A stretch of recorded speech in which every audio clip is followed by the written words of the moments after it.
Hey guys, welcome to Reddit Brew. Today I'm reading a story that I'm sure some of you have already heard before, but there's a new update that goes along with it. So if you're listening and you realize you've already heard this story before, I won't be offended if you skip ahead to the update/new shit show that has commenced. Without further ado, let's jump into it.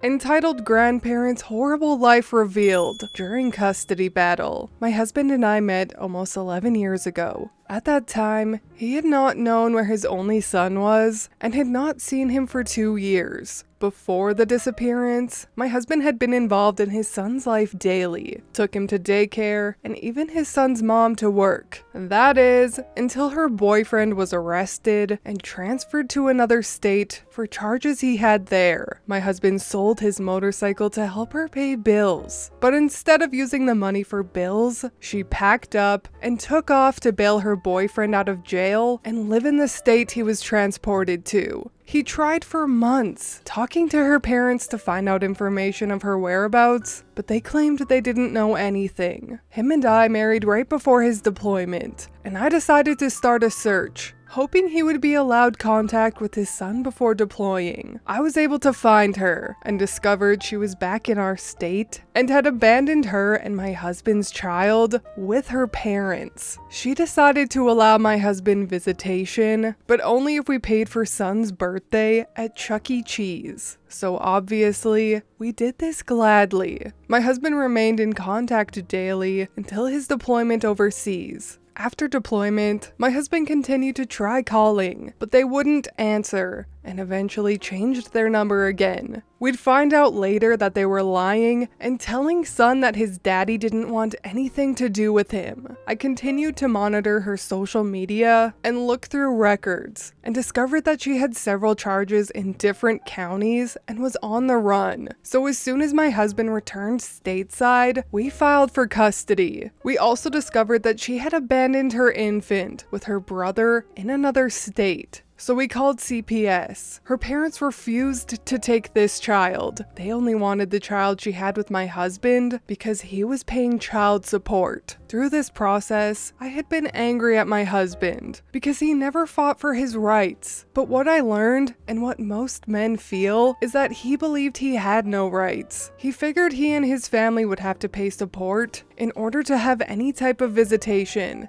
and that was it. He didn't know that he could go to court and file for his rights, as I assume most men don't. Some backstory I forgot to add: the grandparents of my husband's son were both druggies, who eventually dragged their daughter into it, so they tried pawning her onto my husband because her habit had become too much for them. When he discovered their lifestyle, my husband left. But she showed up a few months later pregnant with their son. Anyways, at the time of filing for custody, they awarded the grandparents temporary custody of both my husband's son and his half-sibling, because the mother was a wanted fugitive and could not be involved. Our state doesn't even allow grandparents' rights, but judges here will give over custody to grandparents before they will a dad, because they want the government funding they get from collecting child support from dads. We went through a year and 3 months battling a judge that hates men, and straight up told my husband his military career made him look unstable, so she'd never turn over custody to him. So he gave up his military career. During the year and 3-month battle, these people would break every court order put in place and have zero responsibility for the kids. They wouldn't use a car seat. They were doing drug deals around him. He stayed sick due to the cigarette smoke in the house. They refused legal visitation time and took off out of state to hide him. They wouldn't take him to school. They allowed the mother to be in the home, even though there was a no contact order in place for her. Being determined and maybe a little psycho when it comes to my kids, I'd managed to find things our attorney could not. We discovered he didn't have a bed there because they had too many people living in the home. We found he had an STD at one point, which caused CPS involvement. They were abusive, calling him names and beating him because he was autistic. And they themselves had been arrested for cooking and selling meth, and the grandfather had been arrested for domestic violence. The drug charge was not publicly known, I'm guessing because they ratted. However, there was a case in figuring out what to legally do with the drug house that was forfeited after the arrest. So I found this, as well as proof of the biomom being in the house, that resulted in us getting temporary custody. A year and 1 month in, and the grandparents failed a drug test. Their daughter had twins that were taken by CPS immediately after birth, due to drug use while pregnant and her current fugitive status. Still, the judge refused to give over full custody to a willing and able father. Our attorney, also prior military, put pressure on the judge, and we had sent a complaint to the state Supreme Court, along with every single state official, detailing how this judge was doing everything against the laws in our state. After all of that, the judge finally gave us custody. It came out that she was hoping the biomom would get her legal stuff in order, and she could give over custody to her instead. In August of 2013, we brought our son home permanently. However, we were forced to give the grandparents visitation, and that lasted until March of 2014. They continued smoking around him,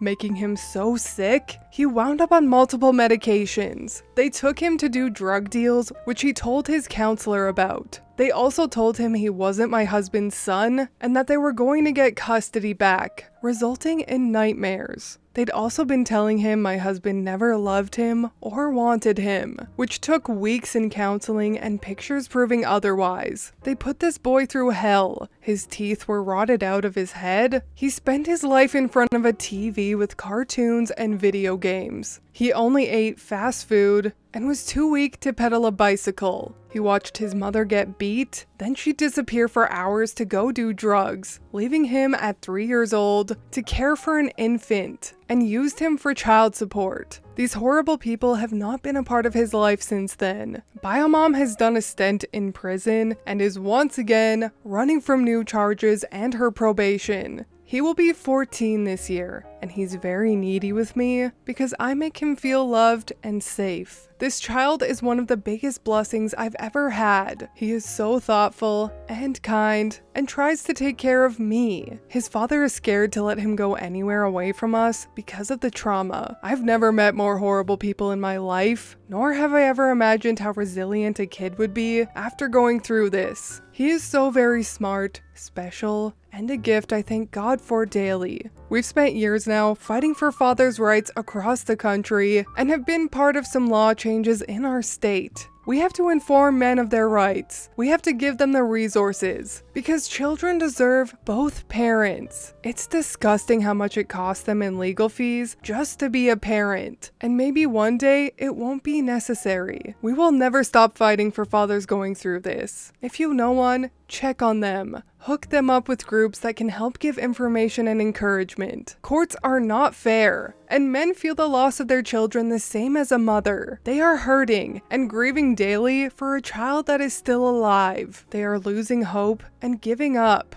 They are being made to feel guilty if they stop fighting because they are tired and broke. It's emotionally draining and leaves you completely depleted. These men eventually believe that it would be better for their kids if they walk away because they don't want them to be in the middle of fighting anymore. There are so many men out there that are amazing fathers, but don't get the chance to be. They take their lives daily. They have everything taken from them and are financially ruined when all they want is to love their kids. Children deserve custody of both parents. Alienation needs to stop.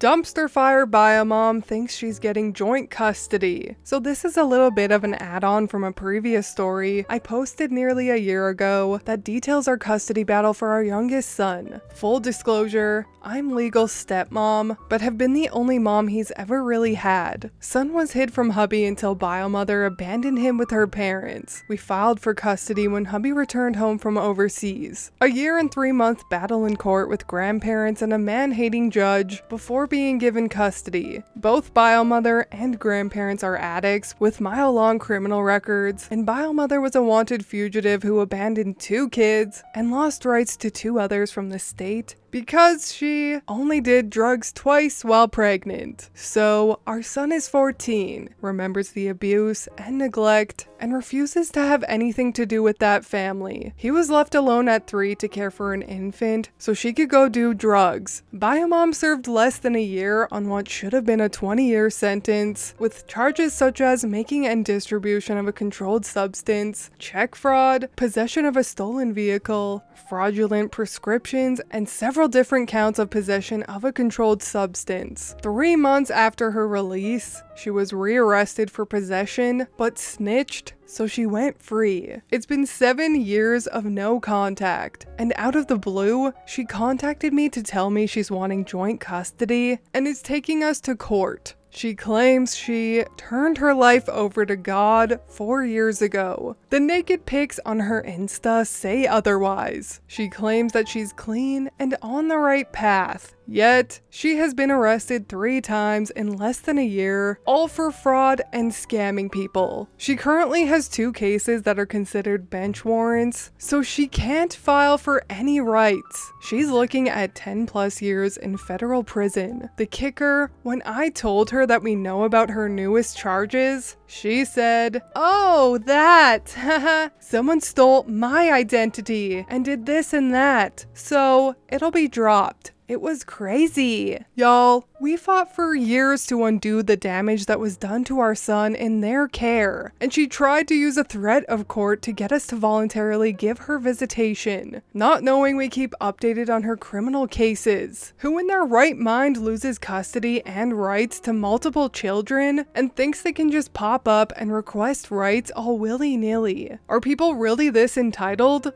Upon letting her know that our son wants 0 contact with her, his words, she tried saying, "That's only because he knew me when I was an addict. He'll get used to me now." What she also doesn't know is that we no longer live where we did and keep our social media on lock, so we can't be found. So she wouldn't be able to find us to file anything anyway. Our son is in a different and much smaller school, and the school knows about the no contact order. Best part, our social media still show we live in our previous town. A trick I learned from her when she was a wanted fugitive years back. And look, I'm all about equal parenting, and we've done a lot for fathers in our state and advocacy across the globe, but the violence, neglect, and drug abuse in our son's life before we got him obviously hasn't changed. No child should be put through that kind of stuff, and the fact that she's never apologized, never acknowledged anything she's done or taken accountability, continues to take from others yet thinks she's entitled to see our son, it's just insane. I'm sure I'll update at a later date. Popcorn may be needed.